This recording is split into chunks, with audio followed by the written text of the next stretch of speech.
Let's shift our focus now abroad. The International Court of Justice Friday rejected South Africa's latest effort to accuse Israel of genocide in Gaza, but it will focus on Israel again starting tomorrow, this time broadening its focus from Gaza to the West Bank and East Jerusalem as well.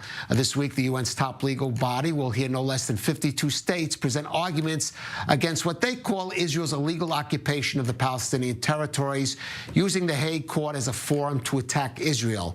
But keep in mind, the ICJ is also hearing cases against Hamas that charged the terror group with war crimes, especially committed on October 7th. Well, someone who's been following those cases, Dr. Qanta Ahmed. She's a senior fellow at the Independent Women's Forum, joining us from New York. She's been on the channel before. And Dr. Ahmed, thank you for joining us. First of all, let's talk about the ICJ. A lot of focus on the cases against Israel, but we should keep in focus also, there are some cases and appeals being brought against Hamas there. So this is about the ICC, the International Criminal Court that prosecutes individuals. The ICJ prosecutes nations and states. So very importantly, very early after October 7th, I think on November 3rd, French lawyer, human rights lawyer François Zimmeré brought a motion to the attention of the chief prosecutor of the ICC that many of the crimes committed on October 7th amounted to genocide and probably would hold water under legal scrutiny, and also appealed and filed a motion to request an international arrest warrant for Hamas leaders. He represents 9 Israeli families of 11 victims, including Israeli technology entrepreneur Eyal Waldman. So François Zimmer's case is so worthy, which he's delivering pro bono. And this week on Wednesday, we saw 100 representatives of families of hostages in Gaza also come and give testimony to the ICC. This is a very important case that needs to be followed and supported in every way. Right. Now, a lot of those atrocities, some of those real shocking atrocities were the sex crimes and abuse that were done to Israelis and Israeli women on October 7th by Hamas terrorists.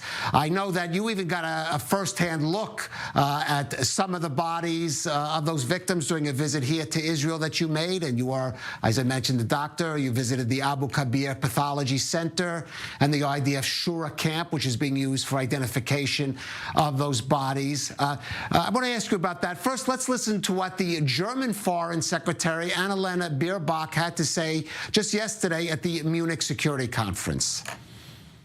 I saw the video where women have been not only raped, but murdered afterwards. And in that moment, for me, it was clear, again, that we can also not only relate to the past, saying, okay, we know how negotiations about with terrorists are working, because if you saw that video and if you were ready to see these women suffering there, you understand that this is not only a military logic, because those people who are doing this, raping a woman and killing her afterwards, they don't want to exchange soldiers or political prisoners. They enjoy slaughtering women. And Dr. Ahmed, I want to ask you about your own experiences here, but also as the role of especially women's groups, since you had one, in whether those that have and those that have not taken up this issue of the atrocities that were committed, especially sexual atrocities on October 7th. So I want to say that I saw forensic evidence affecting all human beings. I did not specifically see forensic evidence in the morgue, but I saw a devastating eyewitness testimony of crimes against women and girls that were sexual crimes, which are war crimes and crimes against humanity. I think there's something extremely important to say. Hamas is a lethal eliminationist, genocidal Islamist movement. It cares nothing other than the elimination of the existence of the Jewish people, man, woman, child, infant, and the unborn. And while it's very important to expose the sexual crimes they committed and continue to commit, we fear that some of the hostages may have been impregnated by their Hamas captors. We're really concerned about that. We must not forget their atrocities far exceed only crimes against women and girls, or only sexual crimes, which also involve boys. This focus on sexual crimes, which is important, must not overshadow their true genocidal intent, which they demonstrate again and again and again. They say we will bring 1 million October 7th upon Israel. They say we have 1 million, we're a nation of 1 million martyrs ready to sacrifice our lives. They are so genocidal, they're willing to sacrifice the Israeli people and the Palestinian people, as you see them doing. You see their leaders strolling along subterranean tunnels, as we saw the footage of Yahya Sinwar, with stacks of cash and cologne, while they're living with flushable plumbing and showers, as their own people are caught in unbearable conflict above ground. That is the nature of Hamas. They are so beyond the limits of humanity.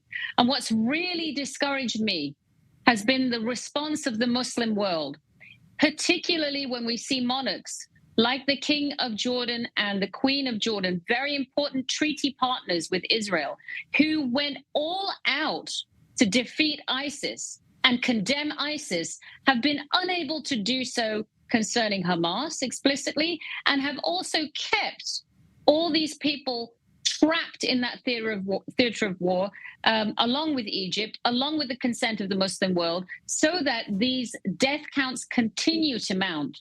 It's really intolerable that the only a finger is pointed at Israel when Israel is absolutely captive to these genocidaires who've built a multi-billion-dollar infrastructure designed for terrorism. Those tunnels where they live and from where they launch their attacks and invasions, from where their leaders shelter, from where the terrorists keep the hostages or the bodies of hostages, those themselves are weapons of war. Those themselves are instruments of crime against humanity. And there's been almost silence on this entire act of Hamas, not only in that one day, but in the months since, which are imperiling millions.